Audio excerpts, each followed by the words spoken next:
class English. Today we are going to discuss about our poem that is No Men Are Foreign, and this poem is written by James Kirkup. And student ये poem जो है आपकी 9th class behind book में से ली गई है. So hurry up, open your books, page number 80. No man are foreign. इसका क्या मतलब है? No man are foreign means कोई भी पर्सन, कोई फॉरेनर नहीं है. जितने भी लोग हैं इस दुनिया में वो सब हमारी तरह ही हैं, हमारे जैसी एक ही लैंड पर रहते हैं. और जो हम हवा, पानी, ठीक है, सूरज की किरणें लेते हैं, सन, एयर, वाटर, वो सब भी वही लेते हैं. ठीक है, तो कोई भी पर्सन जो है वो फॉरेनर नहीं होता. No man are foreign. सब हमारी तरह हैं, सब इक्वल है. ठीक है, सब हमारे जैसे ही बने हुए हैं, एक जैसी लैंड पर रहते हैं. जैसे हमें एयर, वाटर और सनलाइट की जरूरत है, ऐसे ही उन्हें भी एयर, वाटर और सनलाइट की जरूरत होती है. So let's read. No men are foreign. Remember, no men are strange. No countries foreign. Beneath all uniforms, a single body breathes like ours. The land our brothers walk upon is earth like this, in which we all shall lie. Remember, no man are strange. यहाँ पर strange का मतलब है unknown से. Strange means unknown, means कोई भी man जो है वो स्ट्रेंज नहीं है, वो अननोन नहीं है. No countries foreign. फॉरेन कौन सी कंट्री होती है? जो भी अपनी कंट्री के बाहर की जो कंट्रीज हैं, हम उन्हें बोलते हैं ना फॉरेन कंट्रीज. वो कह रहे हैं कि कोई भी मैन जो है वो स्ट्रेंज नहीं है, वो अननोन नहीं है, और कोई भी कंट्री जो है वो फॉरेन नहीं है. Beneath all uniforms. यहाँ बीनीथ का मतलब होता है नीचे, यानी कि अंडर, और यूनिफॉर्म्स का मतलब है यहाँ पे आर्मी यूनिफॉर्म्स. एवरी कंट्री की आर्मी होती है और सबकी आर्मी की यूनिफॉर्म्स होती हैं. वो कह रहे beneath all uniforms a single body breathes. Every, जितनी भी आर्मी यूनिफॉर्म होती है उसके अंदर हमारी तरह ही एक सिंगल बॉडी होती है जो ब्रीथ करती है. वो कहीं कोई दूसरे प्लैनेट से तो नहीं आए हुए होते ना आर्मी के लोग, हमारे जैसे ही इसी अर्थ के होते हैं, हमारे जैसे ही होते हैं. ठीक है, एवरी यूनिफॉर्म के अंदर, यूनिफॉर्म का कलर चाहे डिफरेंट हो, बट उन सब के अंदर एक बॉडी जो है वो ब्रीथ करती है, चाहे वो इस कंट्री की हो, चाहे वो किसी भी कंट्री की हो. Like ours the land our brothers walk upon. जैसे हम लोग लैंड पर वर्क करते हैं, ऐसे ही जो हमारे ब्रदर्स हैं, ब्रदर्स का मतलब जो हमारे दूसरी कंट्री के लोग हैं, वो भी इसी लैंड के ऊपर वॉक करते हैं. Is earth like this in which we all shall लाई.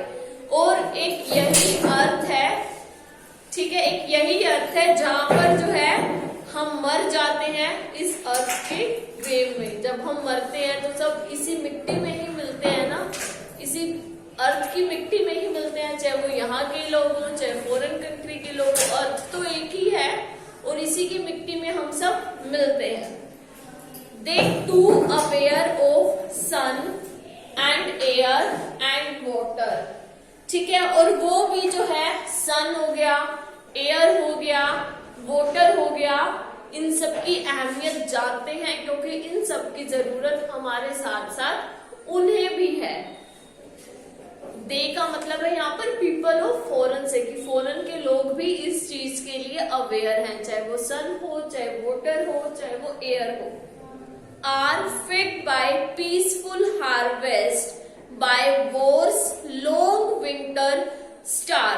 अब वो कह रहे हैं सब जो है पीस, सबकी कंट्री में अगर अच्छी सी हार्वेस्ट होती है, अच्छी सी जो है उपज होती है, वो सब भी वही खाते हैं. हमारी कंट्री में जो पैदावार होती है हम सब वही खाते हैं.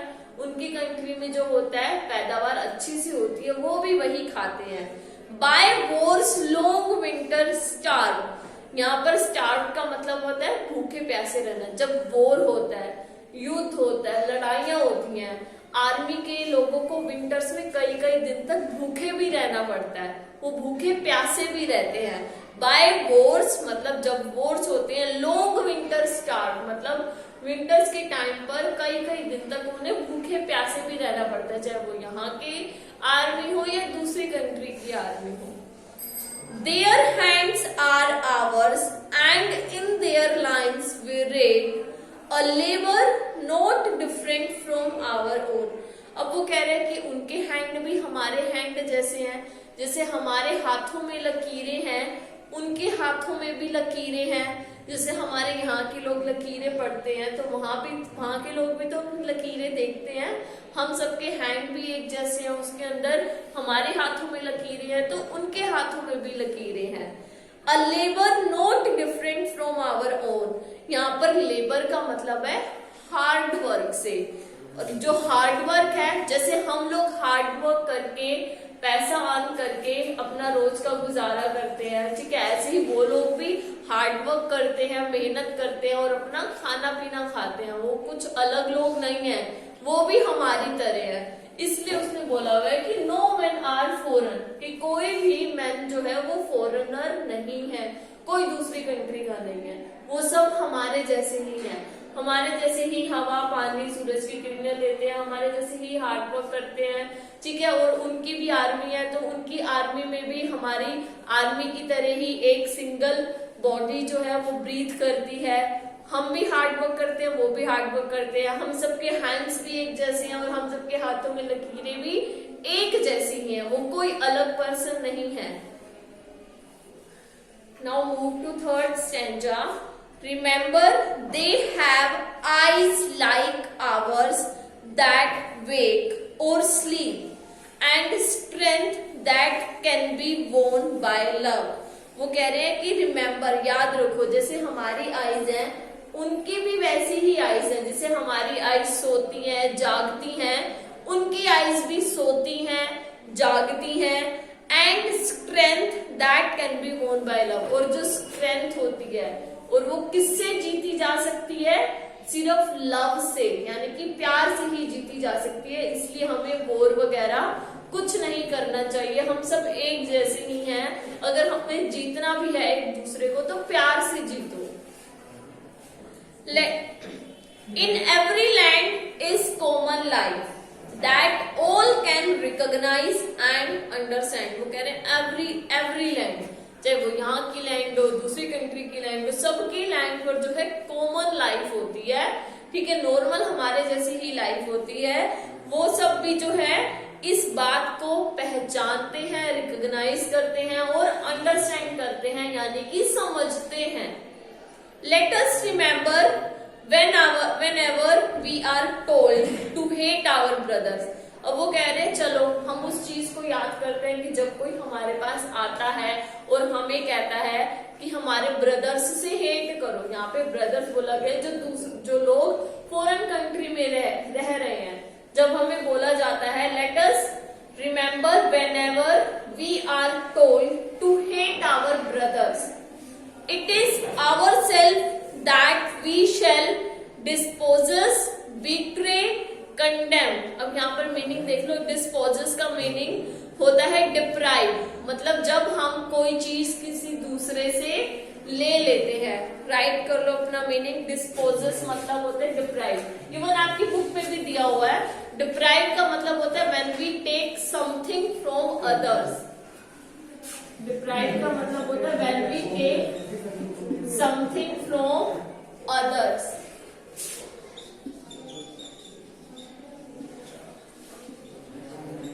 When we take something from, जब हम कोई चीज दूसरे से ले लेते हैं उसका मतलब होता है डिप्राइव। क्लियर? बीट्रे का मतलब होता है टू चीट समवन, किसी को चीट करना, उसे बोला जाता है betray, means to cheat someone.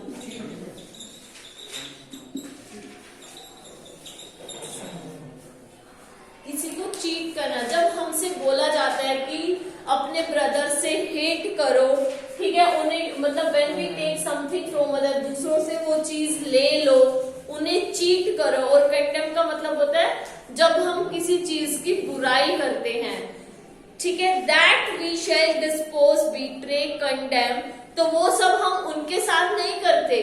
जब हमें बोला जाता है अपने ब्रदर से हेट करो, तो वो सब हम उनके साथ नहीं करते। इसका मतलब है हम खुद ही से ही चीट कर रहे हैं, क्योंकि वो लोग भी तो हमारी तरह ही है, कोई दूसरे लाइन से थोड़ी ना आया। इसका मतलब है कि हम खुद ही से ही चीट करते हैं, ठीक है, अपनी ही बुराई करते हैं। Remember, we who take arms against each other, it is the human earth that we defile.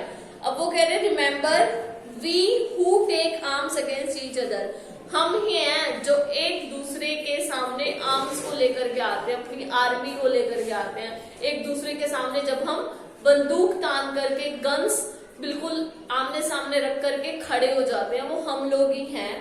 It is the human earth that we defile का मतलब होता है pollute.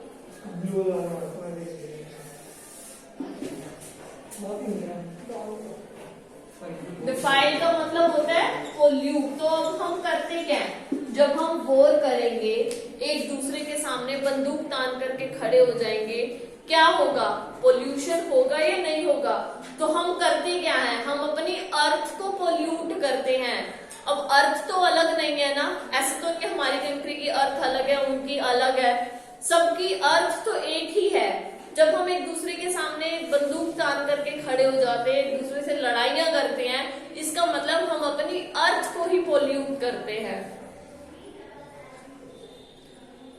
Our hells of fire and dust outrage the innocence. Outrage का मतलब होता है strong reaction of anger. जब हमें गुस्सा आता है, हम एक दूसरे के सामने बंदूकें लेकर के खड़े हो जाते हैं, ठीक है, या फिर एक दूसरे को वो भी गिरते हैं ना, एटम बॉम्ब भी गिरते हैं, तो उससे हम क्या करते हैं, the innocence of air that is everywhere our own. हम जो है अर्थ को, अर्थ की जो एयर है उसको पोल्यूट करते हैं, जो हमारे चारों तरफ है। ऐसा नहीं है कि हम उनकी अर्थ को पोल्यूट कर रहे हैं, अरे हवा तो एक ही है ना, उस हवा में सांस वो लेते हैं तो उस हवा में सांस हम भी लेते हैं। हम अपनी एयर को पोल्यूट कर रहे हैं, ठीक है, जिसका नुकसान हमें भी होता है। एयर को पोल्यूट करेंगे तो उसमें तो सांस हम भी लेंगे। ऐसा तो नहीं है कि दूसरी कंट्री की एयर अलग है, हमारी कंट्री की एयर अलग है, एयर तो एक ही है। तो हम अपनी एयर को पोल्यूट करते हैं, हम अपनी अर्थ को पोल्यूट करते हैं। Remember, no man are foreign and no country strange. तो इसलिए जो जेम्स क्लियर का पॉइंट है वो बोल रहे हैं, हमेशा याद रखो नो मैन आर फॉरेन, कि कोई भी पर्सन फॉरेनर नहीं है, कोई भी पर्सन दूसरी कंट्री का नहीं है, ठीक है, कोई भी अननोन नहीं है, स्ट्रेंज नहीं है, वो भी हमारी तरह ही है, हमारे जैसे ही लाइफ जीते हैं।